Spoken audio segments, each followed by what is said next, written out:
दोस्तों नमस्कार, मैं मुकेश उदैनिया सीधे बोल में आप सभी का स्वागत करता हूं और आपसे अपेक्षा करता हूं कि आप चैनल को सब्सक्राइब करें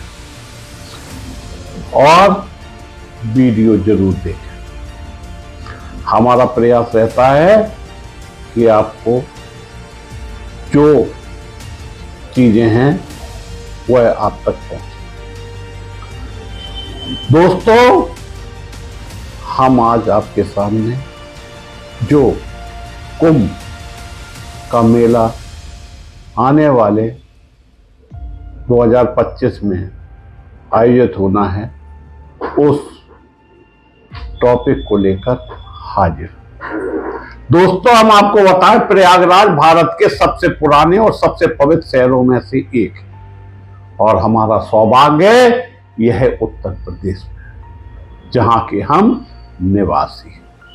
उत्तरी राज्य में स्थित और अपनी समृद्ध और सांस्कृतिक विरासत, ऐतिहासिक महत्व और आध्यात्मिक महत्व के लिए जाना जाता है, जिसे इलाहाबाद भी कहते हैं। संस्कृत में प्रयाग शब्द का अर्थ है बलिदान का स्थान, जिसके कारण इस शहर का नाम प्रयागराज पड़ा। यह शहर 3 नदियों के संगम पर स्थित है, गंगा, यमुना और सरस्वती। सरस्वती दिखाई नहीं देती है, गंगा यमुना बहती नजर आती है। इस स्थान को त्रिवेणी संगम कहा जाता है और हिंदू इसे दुनिया के सबसे पवित्र स्थानों में से एक मानते हैं। ऐसा माना जाता है कि कुछ खास दिनों में त्रिवेणी संगम में डुबकी लगाने से व्यक्ति के पाप धुल जाते हैं और आध्यात्मिक मुक्ति मिलती है। हाँ दोस्तों, हम आपको यह भी बताते चले कि प्रयागराज में संगम के निकट लेटे हुए हनुमान जी का एक मंदिर भी है और प्रतिवर्ष गंगा मैया उनको स्नान कराती हैं। ये बड़ी बात है, इसलिए प्रयागराज हिंदुस्तान का बहुत ही पवित्र स्थान माना गया है। हम आपको यह भी बताते चलें, इतिहास प्राचीन काल में शहर को प्रयागराज बहु यज्ञ स्थल के नाम से जाना जाता। ऐसा इसलिए क्योंकि सृष्टि कार्य पूर्ण होने पर सृष्टिकर्ता ब्रह्मा ने पृथक यज्ञ ही किया। वह उनके बाद यहां अनगिनत यज्ञ हुए। प्रथम यज्ञ ब्रह्मा जी ने किया, उसके बाद यज्ञों का लगातार यहां पर आयोजन होता था। हम आपको महाकुंभ के मामले में भी कुछ अवगत कराना चाहते हैं। महाकुंभ मेले का आयोजन हर 12 साल में होता है, क्योंकि ऐसा माना जाता है कि समुद्र मंथन के दौरान अमृत के घड़े को लेकर देवता और राक्षसों के बीच 12 दिन तक युद्ध चला था। इसीलिए 12 शब्द आते हैं, मतलब 12 साल। इस युद्ध के दौरान अमृत की कुछ बूंदें धरती की 4 जगहों पर गिरी, जिसमें पहले नंबर पर प्रयागराज, दूसरा हरिद्वार, तीसरा उज्जैन और चौथा है नासिक। भारतवर्ष में इन 4 जगहों को पवित्र माना गया और यहीं पर कुंभ का आयोजन होता है। इसलिए कुंभ का विशेष महत्व माना गया है। यहाँ पर कई साधु संत आते हैं और श्रद्धा भाव से कुंभ में वो अपने भक्तों को ज्ञान भी देते हैं, शिक्षा भी देते हैं और संस्कार भी सिखाते हैं। दुनिया भर के तीर्थयात्री पवित्रता के सार में स्नान करने के लिए कुंभ मेले में आते हैं। जैसा कि इस बार प्रयागराज में जो कुंभ का आयोजन हो रहा है, उसमें भी अभी से तैयारियां चालू हो गई। कुंभ मेले से जुड़ी कुछ बातें इस प्रकार भी हैं। कुंभ मेले का अर्थ है अमृतता के जल या अमृत की इर्द गिर्द एक सभा मिलना या मिलन। कुंभ का अर्थ है कलश, ज्योतिष शास्त्र में कुंभ राशि का भी यही चिन्ह है।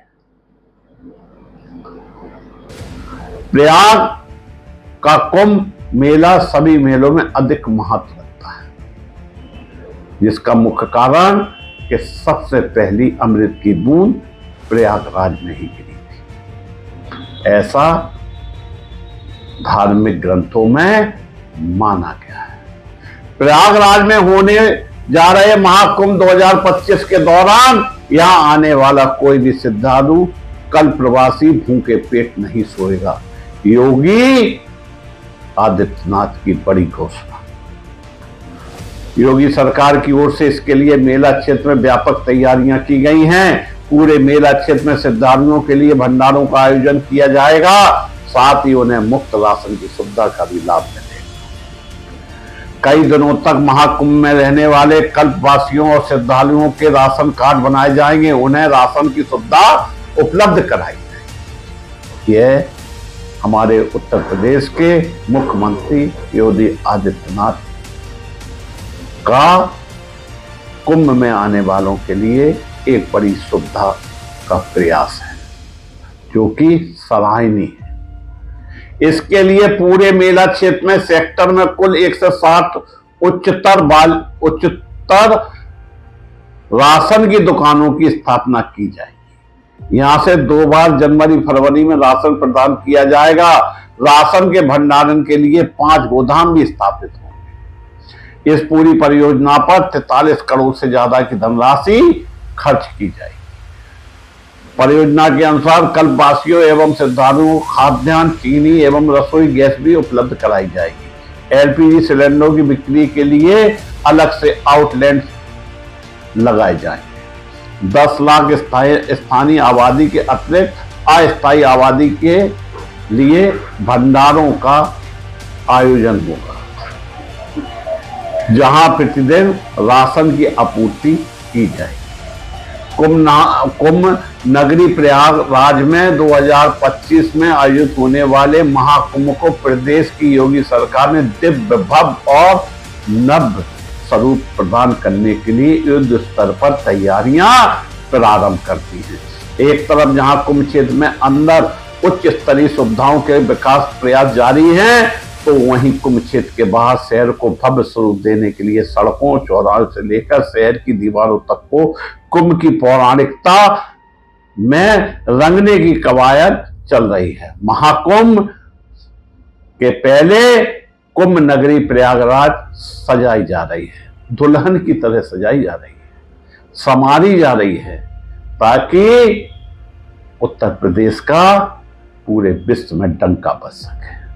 सड़क, चौराहे और दीवारों के बाद अब बारी है शहर के उन प्रमुख पार्कों की, जहां महाकुंभ में आने वाले आगंतुक भ्रमण कर सकते हैं। वहीं जानकारी के अनुसार उद्यान विभाग की तरफ से शहर के 6 प्रमुख पार्कों का सौंदर्यीकरण किया जा रहा है। इसके लिए सरकार ने लगभग 4 से 95.97 लाख का बजट जारी कर दिया। टेंडर की प्रक्रिया भी पूरी हो चुकी है। शहर के जिन पार्कों को इसके लिए चुना गया है, उसमें शहीद Chandrashekhar Azad park, Khusro Bagh, circuit house park, board and revenue park, high court परिसर पार्क और टीबी स्प्रू हॉस्पिटल पार्क शामिल है। इसमें सबसे अधिक 276.89 लाख का बजट आजाद पार्क के लिए है।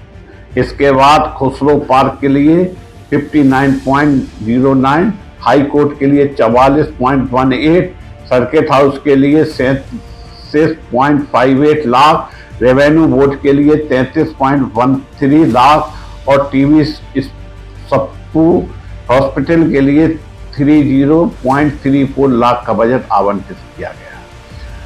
दोस्तों, आधुनिक प्रकाश व्यवस्था भी प्रयागराज में रहेगी।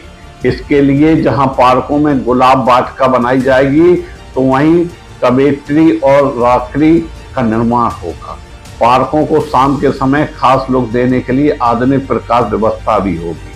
पार्कों में bold light, LED string light, solar decorative light और LED रोप लाइट भी यहां लगाई जाएगी। महाकुंभ आने वाले पर्यटक और श्रद्धालुओं को कुंभ क्षेत्र में भ्रमण करने के बाद शहरी क्षेत्र में इन पार्कों की खूबसूरती भी देख सके। प्रयागराज क्षेत्रीय पर्यटन अधिकारी आदि इसमें जुटे हुए हैं।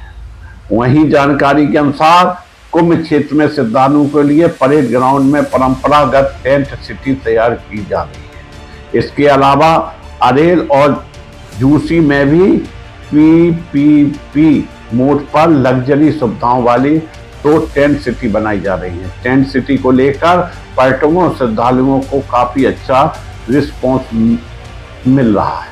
मिली जानकारी के अनुसार अरेल में 2000 लोगों की क्षमता वाले टेंट सिटी में अभी तक 16 से टेंट की बुकिंग हो चुकी है। झूसी में प्रस्तावित दूसरे टेंट सिटी में 4 से स्लीपिंग पॉइंट्स बनाने का रोड मैप भी तैयार कर लिया गया है। PP मोड में बनेंगे पॉइंट्स। स्लीपिंग पॉइंट्स बनाने के लिए टेंडर होना है और इसके लिए तैयारियां जोरों पर चल रही हैं। वहीं त्रिवेणी के तट पर बनने वाले इन स्लीपिंग पॉइंट्स में सभी मानकों पर खरा उतरते हुए लग्जरी सुविधाएं उपलब्ध कराई जाएंगी। इसके तहत कम किराए में श्रद्धालुओं को लग्जरी होटल की सुविधाएं देने की तैयारी है। दुनिया भर के कई देशों में वर्तमान में युद्ध के हालात हैं, तो कुछ में भारत विरोधी तत्वों की सक्रियता बढ़ी है। इस संबंध में खुफिया एजेंसियों को कई अहम इनपुट भी मिल रहे हैं, जिससे अगले वर्ष प्रयागराज में होने वाले महाकुंभ की सुरक्षा व्यवस्था को लेकर चिंता बढ़ा दी गई। लिहाजा तय किया गया वर्तमान में विदेश की खराब हालत के मद्देनजर सभी अंतर्राज्यीय और सीमाओं पर अंतर जनपदीय सीमाओं पर बिना चेकिंग के कोई भी व्यक्ति वाहन और सामान प्रयागराज के भीतर प्रवेश नहीं कर सकेगा।